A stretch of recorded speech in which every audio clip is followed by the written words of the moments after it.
bersama Reta Channel. Selamat pagi, selamat siang, selamat malam.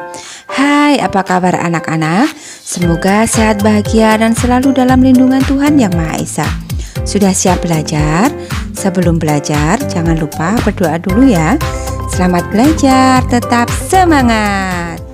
Pada pertemuan kali ini kita belajar tema 1 indahnya kebersamaan, subtema 3 bersyukur atas keberagaman, dan pembelajaran 3.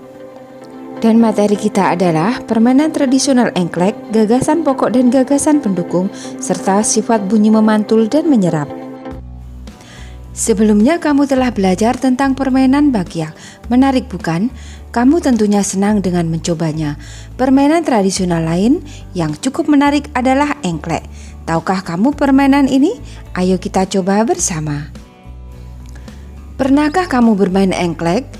Permainan ini adalah permainan tradisional yang sangat banyak dimainkan oleh anak-anak di Indonesia. Engklek merupakan permainan lompat pada bidang datar yang digambar di atas tanah. Permainan engklek bisa dimainkan oleh 2-5 orang. Mau tahu cara bermainnya? Ayo kita coba.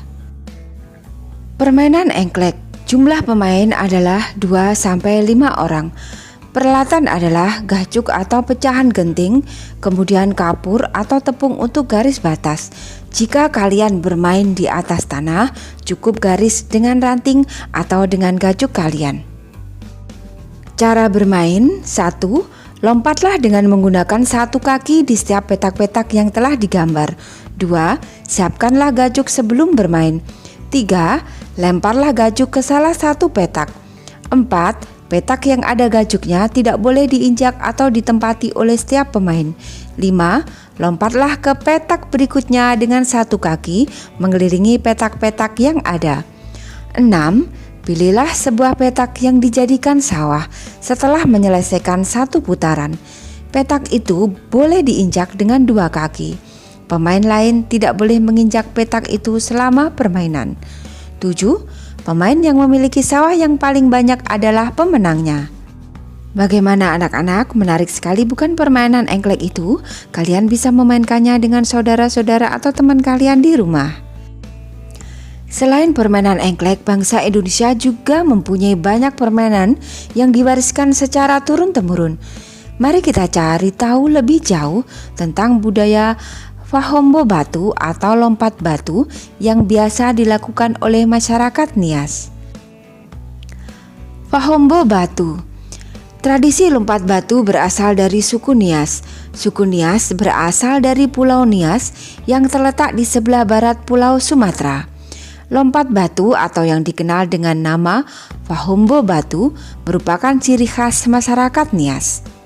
Tradisi melompat batu hanya dilakukan oleh kaum laki-laki, khususnya pemuda. Mereka harus melompati susunan batu setinggi 2 meter dengan ketebalan 40 cm. Tradisi ini bertujuan untuk menunjukkan kekuatan dan ketangkasan para pemuda yang melakukannya. Seseorang yang berhasil melakukan tradisi ini dianggap hebat baik bagi dirinya maupun keluarga dan masyarakat di desa itu. Dari bacaan tersebut marilah kita mencari gagasan pokok dan gagasan pendukungnya. Dari paragraf 1 dapat kita cari gagasan pokoknya adalah tradisi Fahombo batu berasal dari suku Nias. Kemudian gagasan pendukungnya adalah 1. Suku Nias berasal dari Pulau Nias yang terletak di sebelah barat Pulau Sumatera. 2. Lompat batu atau yang dikenal dengan Fahombo batu merupakan ciri khas masyarakat Nias. Dari paragraf 2, gagasan pokoknya adalah tradisi melompati batu dilakukan oleh kaum laki-laki, khususnya pemuda. Kemudian gagasan pendukungnya adalah 1. Mereka harus melompati susunan batu setinggi 2 meter dengan ketebalan 40 cm. 2. Tradisi ini bertujuan untuk menunjukkan kekuatan dan ketangkasan para pemuda yang melakukannya. Sedangkan gagasan pokok pada paragraf 3-nya adalah seseorang yang berhasil melakukan tradisi ini dianggap hebat. Kemudian gagasan pendukungnya adalah baik bagi dirinya maupun keluarga dan masyarakat. Setelah kamu mengenal tradisi Fahombo batu, sekarang saatnya kamu mengenal keunikan budaya yang ada di daerahmu. Apakah di daerahmu juga terdapat budaya yang unik? Sungguh kaya budaya Indonesia. Sebagai anak Indonesia, kita harus bersyukur dengan kekayaan ini. Kita dapat mencicipi makanan beragam, bermain permainan tradisional yang berbeda, dan tentunya mengenal kebiasaan-kebiasaan berbeda. Banyak hal yang bisa kita pelajari dari keanekaragaman itu. Beberapa permainan tradisional membutuhkan teriakan pemainnya. Semakin banyak yang berteriak, semakin banyak pula suara yang kita dengar. Pernahkah kamu mencoba berteriak di lapangan? Apa yang terjadi? Bandingkan juga ketika kamu berteriak di kamar mandi. Apa perbedaannya? Kita bisa menemui gendang di banyak wilayah di Indonesia. Pernahkah kamu memperhatikan bagaimana bunyi pada gendang? Gendang dapat berbunyi jika kulit gendang dipukul. Saat dipukul, kulit gendang bergetar. Getaran ini menghasilkan bunyi.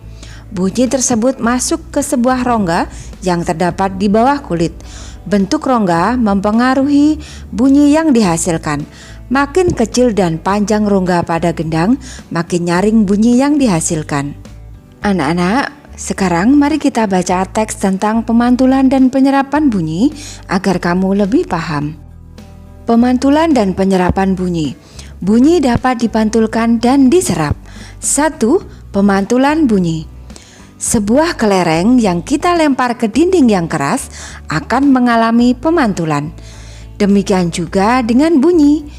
Bunyi juga dapat memantul jika dalam perambatannya dihalangi oleh benda yang permukaannya keras seperti kayu, kaca, dinding, atau besi. 2. Penyerapan bunyi. Bunyi juga dapat diserap. Benda-benda yang dapat menyerap bunyi adalah benda yang permukaannya lunak.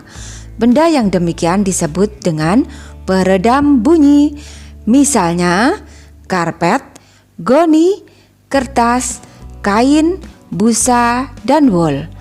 Benda-benda tersebut dapat digunakan untuk mencegah terjadinya gaung atau kerdam.